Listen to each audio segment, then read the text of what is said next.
happened in a second, huh? Yeah. Huh. Hello and welcome.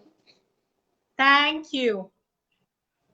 So, thank you everybody who was watching for bearing with us. This is our first series in our PRPOI talks, and we are very delighted to have as our first guest from the other side as Tarunjit wrote, our my very dear friend and a very veteran journalist in the industry, Anuti Vishal. Anuti, thank you for doing this for us today. Not at all my pleasure, and I'm glad we could sort out whatever that technical issue was. Such are the Yes, so times that we are living in. This will have to be so much a part of our lives, and I was like feeling so inadequate when we couldn't, just fix this. But I'm so glad this is no, happening. it's all well that end well. I had to go and get a cup of coffee because I was so stressed. And I think Coffee this with is the because you and I have never had a virtual friendship. Our friendship has always been across the table. So I think for us to move from there to this has been a bit strange. But yeah, that happens. So, how are you today? It's a beautiful Saturday in Delhi. And yes. for for all our non-Delhi viewers, we've had a beautiful rain all of last night and today morning, and it's great weather in Delhi for a change, and it's a beautiful day to be doing this. So, Anuti, we are going to deep dive into this now, and Absolutely. um, the other day, I would love to hear because you've been in the industry. What as I think we both would be contemporaries, so at least 20 years, 2 decades. Yeah. Each Yeah. that also shows how old we are, but okay. So tell me, what do you think has been the evolution of media? I mean, I think we're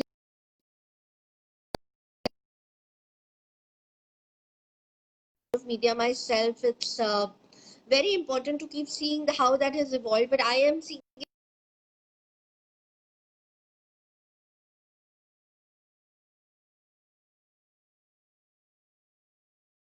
There's been such a change from the time that we were beginning to the time now, and I think the most obvious change all over the world has been just in terms of the medium per se. When I was joining, print was something that we all aspired to. We all thought that was the place to be, and I remember that so many ZTV had made me an offer. I didn't even join them, and then there were more TV offers. I wasn't interested. I was very firmly into print.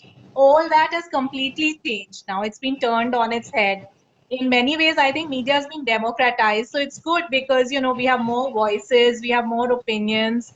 The whole gatekeeping role of media has completely gone. With social media, anyone who has an opinion can voice it, and of course, it is bad in many ways, and I rant about it also, but on the other hand it's also positive. And today I'm hoping that we'll discuss some of this as well, how to navigate our lives and times in the time of social media that's become so important. yeah. So you said a very interesting thing. You said the democratization of media, and that's a very interesting phrase because today media is no longer, and especially with a platform like Facebook coming in, which has had its own issues with media in say the USA and stuff like that. Uh, when you say the democratization of media, there are two things that come to my mind. The first is that means anybody can create media, which is Yeah. obviously what social media allows you to do. But then it also raises a lot of questions about the credibility of media, because the whole point of media being the fourth wall, or the whole point of media being the fourth estate, sorry, and whole point of media being exclusive from everything else was that journalists could be allowed to say and call out a lot of things. To you, is this democratization of media something that's going to settle down? Is it going to have rules and regulations? Just throwing it on Yeah, the yeah. I think we are in very interesting times because, see, when traditional media was at its zenith, at its height, one of the very important things was there was this whole attention to detail and attention to quality, and there were enough checks and balances in place, about the kind of content that was going out, because there were editors, etc., very senior people, very people with nuance, with perspective. You couldn't be an editor right away till you had actually gone through the ropes for a couple of years. So, there was a lot of quality check. Now, what has happened, of course, with social media is that that quality check has completely gone. Like you're saying, everyone can create and consume media. So that's great, I mean, because we're far more open and accessible, even if, if we are physically distanced, we don't have to be socially distanced. However, that kind of sieving, that kind of check on what are you putting out, how responsible is that, how influential is that, that sieving needs to take place, and the time for that churn is now, I feel. Because I think we've reached a point where everyone has experimented enough with this kind of social media, and now is the time where things like credibility, like being responsible, being knowledgeable enough, all of these things will matter increasingly to people who consume media. So, do you think that we can see, because this is a very interesting point you've raised, we are every day dealing with the pandemic of coronavirus and the pandemic of fake news. Yeah. So, do you think that these checks and balances that you mentioned, do you think that they will be coming soon? Will there be like a government regulated body that will bring them in, or do you think individual media companies which give better quality and content will definitely grow? So just throwing it out there to you, what do you foresee happening? Because you are on the other side and you're seeing this churn every day. See, I hope that actually uh, the government doesn't intervene with too many checks and balances, because the moment you do that, you're actually taking away a very vital role of a vibrant media in a democratic setup, which is the freedom of expression. And obviously, it can be misused in so many different ways. So instead of rules, instead of us actually rooting for more policy, more rules, I think being responsible ourselves, that is very important. And two, also, because everything at the end of the day is ruled by market forces. Yes. So how do market forces enable some kind of more responsible media, and more, I mean, more correct media, whatever correct. Correct. So do you think So that that's people? the challenge. That's both the challenge and the threat. Yes, it is, because Tarunjit has a very good question for you. One, we are noticing a lot of scrapping of supplements, and unfortunately, because of the Maslow scale of needs, lifestyle supplements are going down faster than say business or political news right now.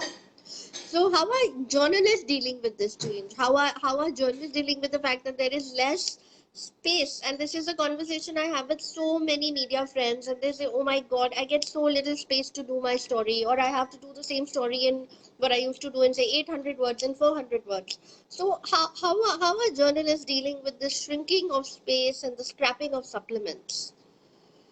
See, this had been on for a while, frankly. And this whole COVID situation, the pandemic has only accelerated something which we were seeing for the last at least 4 or 5 years, where, if not more, where, space was shrinking. And also this whole, in India, unfortunately, we've never taken feature writing or lifestyle journalism,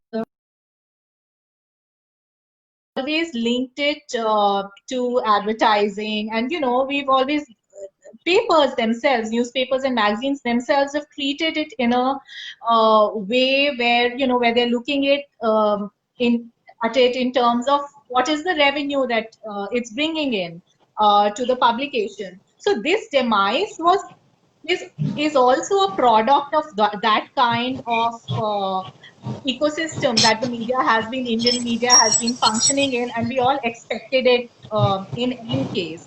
Now, I mean, it's unfortunate because obviously, all journalists, all writers want that space. It's become even more competitive than it used to be earlier. However, I do think that perhaps after the pandemic is over, and if print media is able to survive in whichever form, um, space will again come back. So space may keep shrinking or expanding according to the larger economic environment in the world and in the country. However, there are many other things. Now, what is the kind of stuff, what is the kind of content that you are putting out? And if you're putting out a certain kind of credible content, that then whether you're doing it within a print ecosystem or whether you're doing it on your own Facebook page, I think that there's a kind of leveling that's happened, which is good because you're no longer dependent on a shrinking print space. So if you have something powerful to say, you can say it in the online medium. And so, I mean, I don't see it necessarily as um, something which is negative, really. I have a question to ask you, and this is something that you're very active on your social media. Uh, you do blog as well. You write for a lot of publications also. Would you do a different story for your own individual platforms, and would you do a different story for print? Just like out of No, curiosity, no, asking. a story. Sonali, a story is a story. So for me, first of all, I'm very competitive in the sense that I always want to be the first person to tell that story. So, sometimes when I feel that print is going to take its own sweet time, like even though I write for a lot of weekend supplements, so it's not like I'm waiting for a monthly or something. But if I think that, even 2 days is going to be too much or one day is going to be too much, I just put it out on my social media. Because it's like breaking a story. Earlier as journalists, we were trained the value of breaking a story, and I've followed that. I'm extremely competitive. I hate when other people get a story which is worthy before me. Which is not like some kind of a plug or whatever, but a worthy, interesting story. And I always put it out all over on Twitter or, on my Instagram, on my Facebook, because I want to be the breaker, to be breaking that news. So I don't actually treat any medium differently. It's really what you're saying that is different. So do you personally, and this is there are loads of questions coming at us now, and a lot of them are asking pretty much the same thing. Do you think that media is definitely going to move more online and on social media and less of print? Are we going to see less of print? Because though industry pundits and research says that India as a country smartphone penetration, internet penetration per se is still low, but newspapers are not going anywhere for a couple of years because Indians are very used to their morning newspaper and there is a desire to have that. So, what do you think is going to happen? Do you think most of the feature writing will shift to online, or will we still see some of it in print? No, I think there is a definite decline in print media for sure.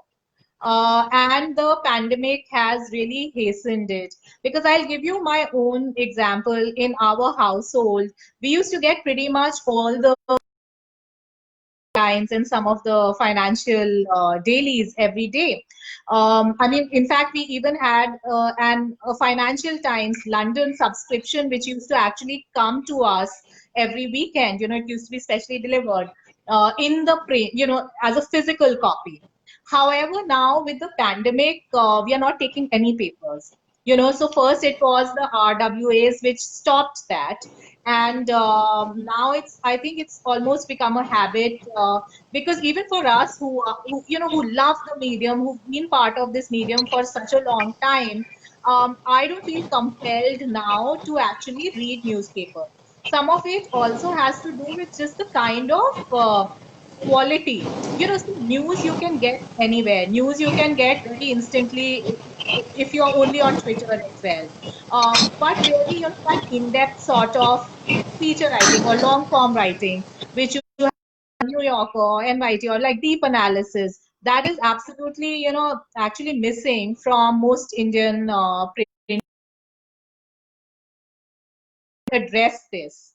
Now, if print chooses not to address it and they keep treating lifestyle in a very frivolous, I don't see why people will be compelled to read at all, especially newspapers and magazines. You will read a book, but you may not read newspapers and magazines if they really have nothing to say and nothing different to say from what you get on social media. And of course, there has been this immense change in medium, especially when we talk about communication in the English language. Because internet penetration in urban homes is actually quite a bit, and most of us do read a lot of, online sort of media which has come up. I mean, things like scroll, print, all of them are very, very, they have like a lot of urban readership. Print well in Indian languages. So that's a new area where all of us, who are bilingual, trilingual, may be interested in going. And undoubtedly, otherwise, it is the online media which in urban India is going to be prevalent. Okay, very interestingly, Tarun has responded to your answer and she's asked a very interesting question that a lot of the media has started, even for online portal, whether it's a lot of the newspapers or magazines today, you have to subscribe to them and you have to buy Yeah, either yeah, it as per story or you have to have a monthly subscription, which is yeah. fair. I don't think there's anything unfair in it. But unfortunately, YouTube and Facebook platforms also give news absolutely free. Hmm. Well, how do you think this is going to pan out? Do you think that people are going to not buy subscriptions or will they buy it? Because any kind of media, like there are these really strange portals and I've seen them keep posting news on Facebook with a clickbait headline and it's absolutely free to read. So do you think that this whole subscription model could affect readership as well? See, again, I feel that the only way any subscription, I mean, subscriptions have to be in place, right? Because you're consuming something and consuming something cannot be free. There's a certain cost to putting out that content and good content, and that needs to be supported. So, I mean, this is the right direction in which media, not just in India, but globally has gone. Now, what is interesting is that quality has to be, you have to play on quality and not price, here, because quality is the only thing that will differentiate, and quality is the only reason why people are going to actually pay and come to you. Now when it Yeah. comes to news, I think we live in an age where news is instant, and we cannot really compete that much on news uh, when it comes to anything, even in the online space. Because that will be free. There's so much social media that will come to you. However, a little more detailed news, certainly analysis, opinion, lifestyle, long. I mean, people say there are people's attention spans are very short. That's true, but like quality, long form, all of that will have its own takers, and people will come to media and pay for that media if they're convinced of a certain quality media has to offer. And that's very, very Yeah, important. I hope people are cognizant of that. I completely agree with you, and I know so many of my friends were looking for quality writing, and they would rather go and read the New York Times or the Guardian, which has Yeah. got great readership, and it's all long form stories and features that they Yes. do, and they're Yes. not necessarily very consumer centric. They could be human interest stories. There could be a lot of stories which impact all of us, and And you're right that there is a section of society in India also which is very hungry for good quality writing or long form journalism. Many, of course, subscribe to mediocrity, unfortunately, but there are still, you feel, some people who will subscribe to that in terms of good quality. Yeah, So, absolutely.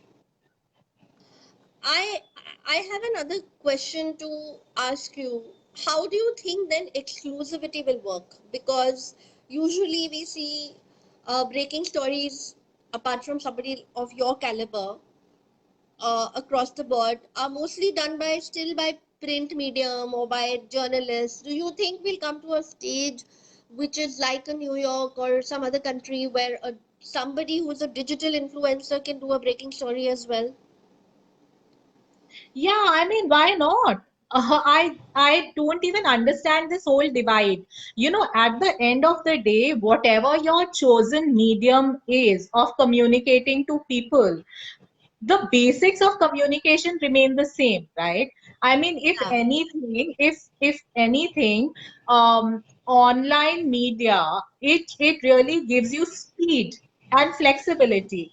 So, I mean, Yes. if you have it, if you're looking something in a particular way, and if you're reacting to something, or if you have your sources in place and you're able to uh, I mean, find great stories, there is no reason why you shouldn't be able to tell those stories in the online space. Now, I mean, look at Barkha Dutt with what she's doing with Mojo.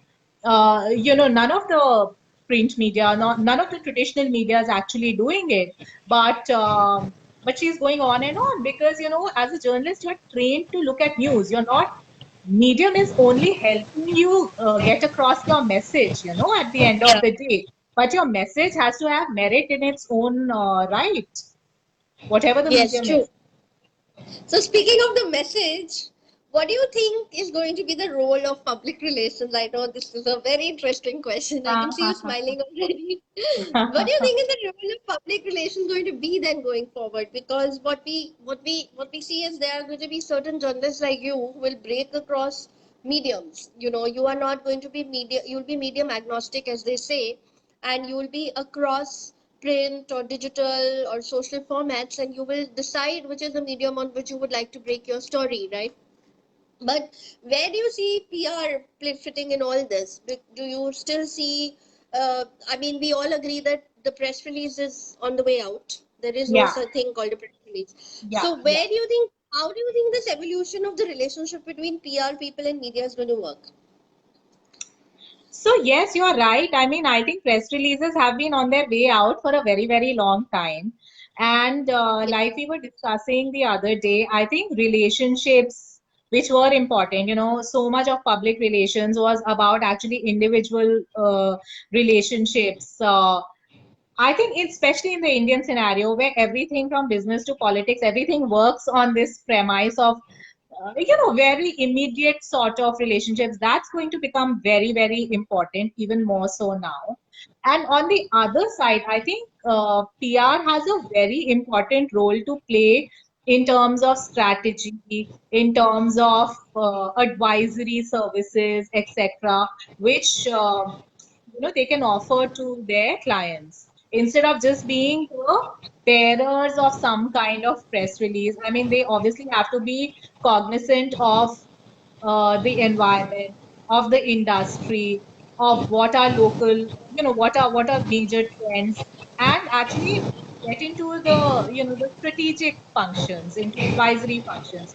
And it's more relevant also, when you actually reach out to anyone in media. It's more relevant if your communication is sharper and has, that kind of depth rather than just something which the client may or may not have decided. Okay, fair enough. So coming to something that you specialized in and mapped over the years, um, can you tell us? And this is by one of our peers, Pooja Trehan, has sent a very interesting question, which is, with the changing times, what are the changes that food writing will be expected to undergo, and what kind of features will now evolve, considering that dining will not necessarily. Pooja, I'm sorry, I'm correcting you on that because I just saw a notice story today. Not necessarily an experience anymore, but you say the contrary actually, Anuti, in your, you Yeah, feel yeah, there will be a certain, yeah. so what do So you think is going to today, happen? so for those who may not have read it, so today my piece in the Hindu Weekend was actually on deliveries, and dine in as a segment, food deliveries are going to change in a major way. Yeah. Obviously, now with this whole era of anonymous small kitchens where no one knew what was cooking, how hygienic it was, all of that is gone. Brands have become important in this space because brand credibility is important for the customer, many aspects, and is ready to pay a certain price for it. So Yeah. basically, I think, even in the dine-in segment, first brand has become important, quality has become important, and as we evolve further, and as different restaurants, different chefs, different five-star hotels are now in the delivery game, as they all get into this, experience will become very important as well. Because at the end of the day, this is a business. This is sort of, the only one of the very few growing businesses right now. And with so much attention on it, I mean, I was in fact seeing the menu for this restaurant called Odette in Singapore, which is Asia's number one currently. And, when you see their dine-in menu, it's really almost like eating at the restaurant. There are meals for one, they are beautifully plated, all of that. So, experience certainly as we are going forward, and this becomes a longer term game, not just something as a people are just desperately trying to get some revenue.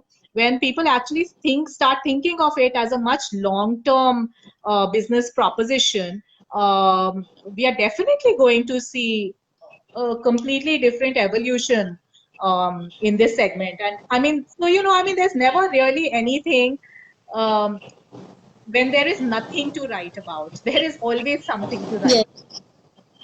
Always something to write about. But overall, how do you see the hospitality industry as a whole evolving? Because I think there are a lot of my young friends here who are in hospitality PR, and I mean, you've written a book on it as well, and you've mapped out the whole evolution of the hospitality industry in India, the restaurant business in India.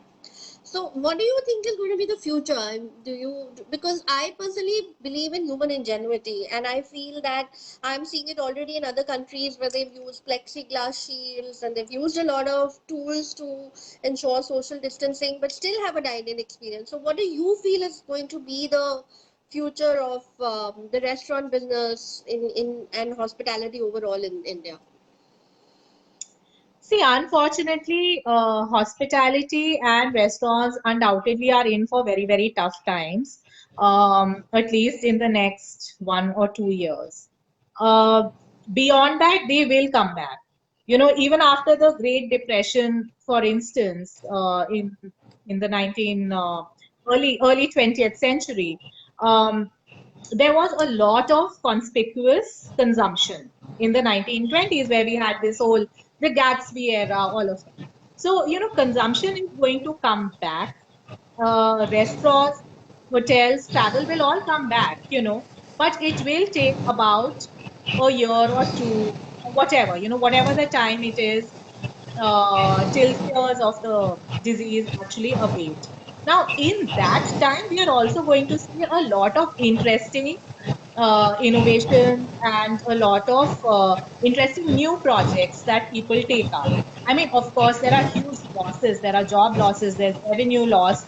Many restaurants will definitely not be able to find enough business in these 2 years. But that's an ecosystem that also needed some change, because in India, we knew already how unviable the restaurant business was, with such high rent, such high costs, and yet everyone was only playing on mediocrity, really. I mean, you all know I'm like really blunt, but food was mediocre at most places, and people were only playing on price. So that was something that needed correction.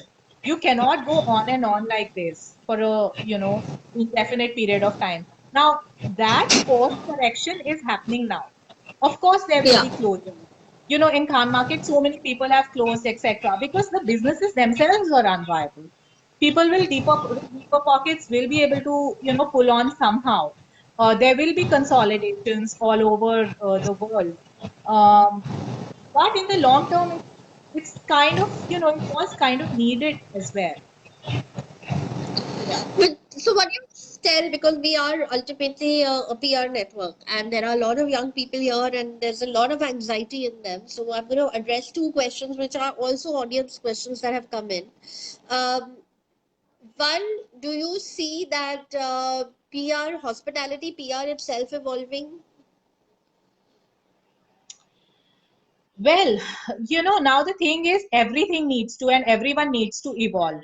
So of course, it's like who moved my cheese, right? I mean, I don't know how many Yes, of you have actually read the book, but it is so true. yes, In life, yes. in life, all of us need to be constantly moving and evolving and changing. So, the moment actually you start following something is the moment you are actually losing, because you have to be one step ahead actually, for a lot of things, for a lot of trends. Life itself is movement. So, of course, I mean, PR will need to evolve very quickly, very flexibly. Uh, uh, with all these other changes that are happening in the industry per se. Yeah, so a lot of young PR professionals are also, I mean, these questions have come in and they're saying media is shrinking and where does our job go? Because ultimately, we are a symbiotic relationship. So what do you think is going to happen? Do you think that because PR is a very growing industry, it also employs a lot of young people. It's also a low entry barrier. You still don't need a degree to practice PR. I have a big grouse against that personally, but it's still true. So what do you think is going to happen? Because there are a lot of anxious young people who are part of our network, and they're wondering, if that media is not going to be there, how are we going to go and do our job? So, what No, advice do you no, have for them? but media will always be there. The kind of media will Yeah, change, right? I mean, you may not have newspapers and magazines and supplements, etc. But I mean, you'll have, there is just so much other scope. You can look at language media, which was ignored largely, but actually is doing well. You can look at so much more in terms of just online uh, uh, presence of different media, as well as social media. You can look at collaborations. I mean, this whole influencers was such a bad word, but it doesn't have to be particularly bad. I mean, there can be actually influencers who influence people in genuine ways. I mean, this whole micro and nano influencers, I mean, don't look at the numbers, but what is the meaningful contribution, what is the return on investment actually which is happening, or this is the opportunity actually to look at all these things and find newer media. Don't look at the traditional media. Why are we even looking at traditional media? Why are we even looking at these very boring webinars, etc.? There's a fatigue with all of that. I mean, there's just so much scope for innovation right now. And yes. freshness, which I think especially younger people have, because they are so much better with technology than we are. That was amply demonstrated today. So I have another question from Pooja, which is very interesting, and Anuj, it's directed to you. So the kind of menu curation you did for the Orcha Festival for MP, with festivals such as this witness a sea change, how are they now operated? Well, I think Pooja, we've not seen a festival, so we'll have to witness a new festival. But yeah, interesting to see Anuti's point of view. Do you think, how do you think this is going to work? Because meeting, events, festivals, menu Yeah, curations, it was so yeah, much yeah. part of the industry. So how do you see The that panning industry. out? See, that's gone completely in the sense that obviously no events, physical events are happening now. And the kind of money is being spent on those kind of physical events has gone as well. Um, apart from Ocha, I was supposed to do a big arts festival at the end of this year. I was supposed to do a very exciting curation for them, not just in terms of menu, but in terms of, the larger thought around food and culture. Uh, but that is most probably obviously not happening. I don't see it happening. A lot of this stuff has gone online for now. So, people are doing interesting things online. I mean, I have this friend, for instance, who was in the wine market and market for in wine marketing actually in Italy, and they would do events all over the world for Italian wine. Now, they started something called Humans of Wine, which is an online community, and they are reaching out to various professionals in the world of wine all over the globe, and doing various communication through that. So, I mean, there are various changes. Now, of course, the quantums of money involved are completely different. From something that is online to something which is physical.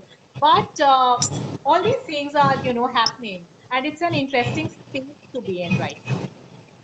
So very interesting question you brought up, that the online space is booming. The kind of money being spent on such events is obviously marginally lesser. I remember when Marginal नहीं बहुत ही ज़्यादा lesser.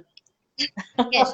So, when Cosmopolitan recently came out with their work from home issue, the first thing they said was we have to shoot a cover shoot and, huge amounts of money. And today it's like, we just did it the same thing in a fraction of a cost because Yeah, we don't have a photo shoot, we don't have to fly. So, what do you really think that these online events, I mean, not webinars, because I understand we are very fatigued, but I'm sure yeah, in yeah. creative ways to do online events, do you think they will will we see them still some residue of that remaining? Do you think that people will relook at those big mega events that they used to do and spend lakhs of rupees and maybe shift some formats online or have digital integration? See, there are two things. There's demand and supply, right? Now, a Yeah, lot of stuff which was happening in India in the event space was, I feel, driven by supply rather than actually demand. demand. Supply was creating some kind of demand. However, a lot of it was subsidized by people having a lot of marketing money to spend and not knowing what to do with it, which is why we had these all kinds of humongous events, some of them effective, some of them not so effective, and had all kinds of people coming in to attend them at minimal price points, etc. So now, obviously, all that entire model is up for some kind of a correction and a rationalization, undoubtedly, till the time that the world economy comes back to, uh, the same kind of growth as it was before the pandemic. But we don't see that in the next 2, 3, or 4 years, at least. So obviously, a lot of innovation that's been happening in the online space is also going to become a part of our lives. And perhaps this is fine because, at some point, you need to make lunar models for everything. And even online, there are many ways in which actually the world has been connected. We don't necessarily have to fly down for a meeting. There is now, because there's more time, people, there's also a great hunger. There's also actually a great demand for learning about particular industries or particular things, even in the lifestyle bracket. I mean, for instance, if there is something on how to build your art collection, I'm pretty sure some people will actually consume that, and pay for that and consume. Or for instance, I'm doing something, with an organization where I'm teaching people how to critique foods or how to review restaurants, etc. Now, these are smaller things, but these are very interesting experiments because this is the time where actually demand for all these things, demand for knowledge is actually per se pretty high. Everyone wants to learn something, and that can be tapped. This will hopefully become part of our much larger. scheme of things, even once the pandemic is over. Yeah, so you feel that there will be a greater one more meeting that could have been an email will actually be an email now. Yes, That's what you're yes. saying. And why shouldn't it be like that? Why would we want to waste money? Yes, yes. So I have a very Pooja, thank you. You seem to be sending us the most interesting questions today. I'm sorry, guys, if I'm not taking some questions, it's because I feel they may not be very relevant to this conversation. So we're gonna avoid all questions on food bloggers and all because I think that's really not. We are having a much more deeper conversation. So apologies if that question is not taken up. Anuji, you will agree with me on that. Yeah. What So my was the question. question? So there are some questions on how to approach food bloggers and all, which I'm not even going to Oh gosh. address because I'm not I'm pretty sure you guys. know. Also, there is nothing like, I mean, there's only credible and non-credible media, you know? Yeah, yeah. So I'm Uh, not even addressing, guys. I'm yeah. sorry if I'm not addressing your question. It means it may not be completely relevant to this discussion. So somebody else from the PRPOI community can take that up later. I have a very interesting question for you, Anuti, which is, could you share some insights on how is the global F&B fraternity accepting new changes and evolving? So can you share with us, because you've traveled all over the world and you have friends all over the world from the hospitality industry. Can you share with us, apart from, of course, the wine, humans of wine, which you just told us about, are you noticing any other innovation across the world happening right now in food? See, one of the biggest categories that has come about in New York, especially, which has been so badly hit by the pandemic, is now this whole thing of uh, pre-mixed, very high quality cocktails out for delivery. And I was Yes, actually doing some numbers on it. I was researching some numbers. It's grown like an incredible 150% or something, because you know earlier obviously people went out to bars, etc. Now bars are just completely out of the picture. However, people who are actually doing these kind of deliveries with very, like, you know, very curated sort of cocktails, etc., they're doing incredibly well. In India we can't really do the same thing because alcohol delivery is not allowed everywhere in all states. However, these kind of premixes, etc., in delivery formats, very high end sort of dine-in experiences. All these are innovations that I'm seeing. Also, you know, in terms of when chefs, etc., are just cooking something, a lot of brands have also approached chefs to do some kind of demos and videos, etc.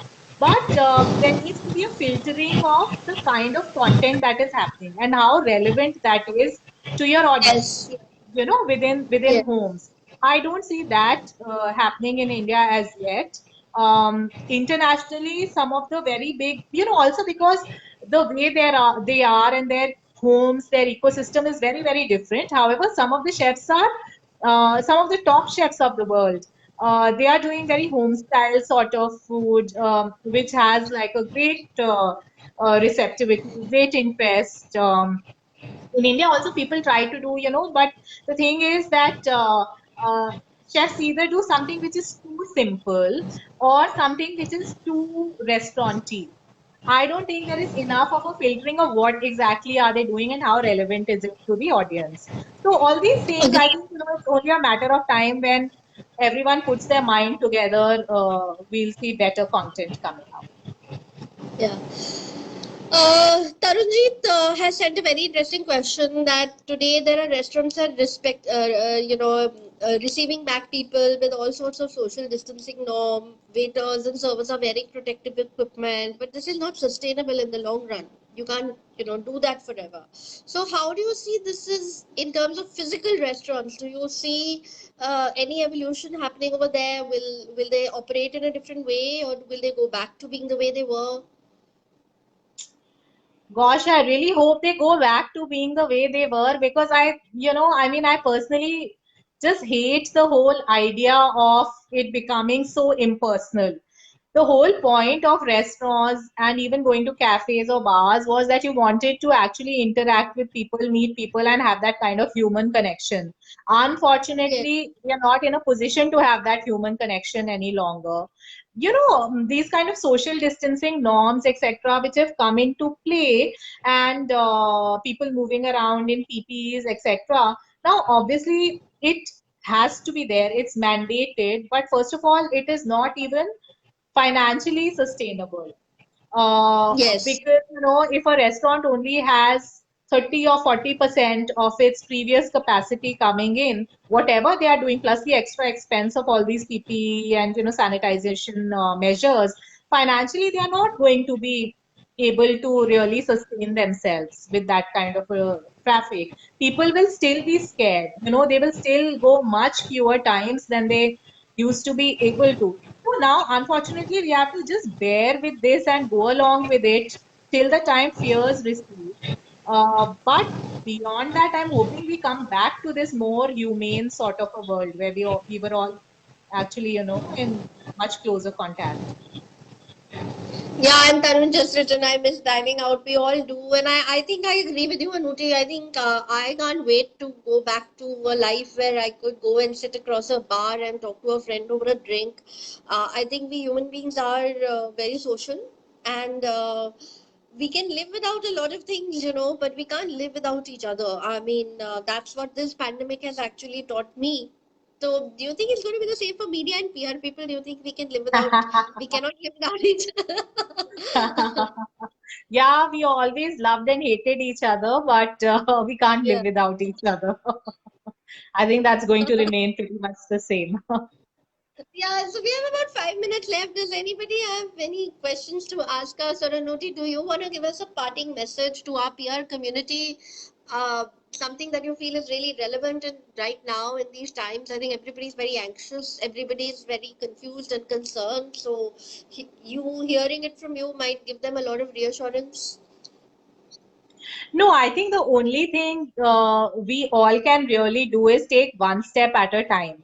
There is nothing else we can do right now. Frankly, a lot of things are just completely out of everyone's hands. So, of course, it's an unfortunate situation because economies being whatever they are, businesses being whatever they are. There have been so many layoffs also in the media, all of that. So, this is like a really tough scenario for everyone, regardless of which industry you are in. Now, the only thing is to, first of all, not lose hope, and two, to keep thinking of newer things that you can do, and just uh, keep your enthusiasm up and all of that, which really is a basic for just being us, just being people. It really doesn't have to do with the fact that you are a PR person or you're a journalist or whatever.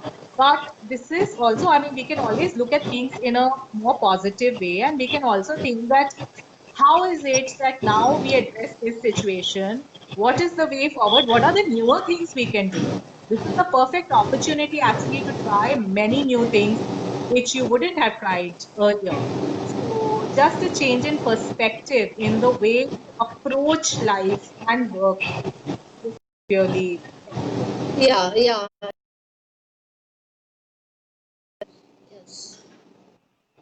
So a change in perspective, I think, is something we all are going to. Pooja, I'm sorry, we'll try and get ask Anuti to answer that. We one last question, Anuti, can you answer before we sign off?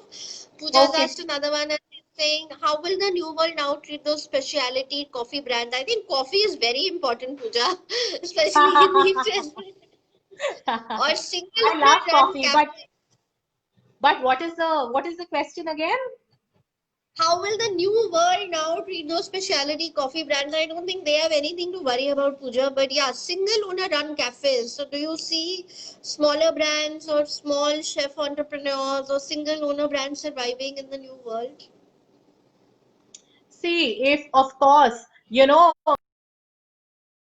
come out of all of this, because things like rents, etc., would have been rationalized. Right now the playing field was not really level. There was no hope, actually, very little hope for these very small businesses to survive, and single owner run cafes and restaurants to actually make enough of a business. But now, with things, with costs, rents, etc., coming down, though of course labor costs will go up. There is, I mean, obviously there is always scope for individual enterprise. I hope that in the new world it will be aided, because people will, people don't would not want that kind of buzz alone to count. There would be more focus on quality. There, people would be ready for more intimate experiences vis-a-vis, I mean, instead of us operating on FOMO, we would have learned to also operate in much more meaningful ways. So yes, I mean, I definitely think that may be one of the ways.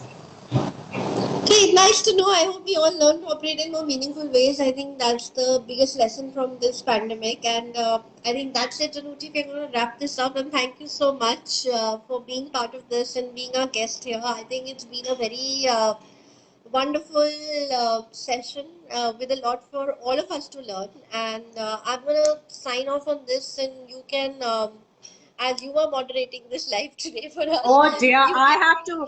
Okay, I'm finishing Yeah, this session now. Okay, yeah. bye. Thank Thank you. you. Thank you. Thank All Bye. right, bye.